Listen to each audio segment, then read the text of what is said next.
Liquor scam money laundering కేసులో ఇటీవల Rouse Avenue court CM Arvind Kejriwal కు బెయిల్ మంజూరు చేయగా ఆ బెయిల్ ఉత్తర్వులపై ఢిల్లీ హైకోర్టు స్టే ఇచ్చిన సంగతి తెలిసిందే. తాజాగా ఢిల్లీ హైకోర్టు తీర్పుపై సీఎం కేజ్రీవాల్ దేశ అత్యున్నత న్యాయస్థానం సుప్రీంకోర్టును ఆశ్రయించారు.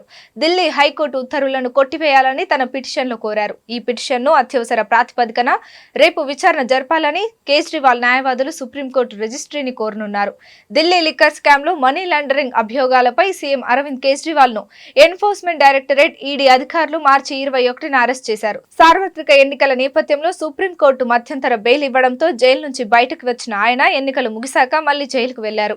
ఇటీవల ఢిల్లీలోని రౌస్ అవెన్యూ కోర్టు ఆయనకు 1 లక్ష రూపాయల పూచీకత్తుతో బెయిల్ మంజూరు చేయడంతో కేజ్రీవాల్ జైలు నుంచి బయటకు వస్తారని అందరూ భావించారు. అయితే ఈడీ ఢిల్లీ హైకోర్టును ఆశ్రయించగా కేజ్రీవాల్ బెయిల్ పై ఢిల్లీ హైకోర్టు స్టే విధించడంతో ఆయన విడుదలకు అవాంతరం ఏర్పడింది. ఈ నేపథ్యంలోనే కేజ్రీవాల్ సుప్రీంకోర్టును ఆశ్రయించారు.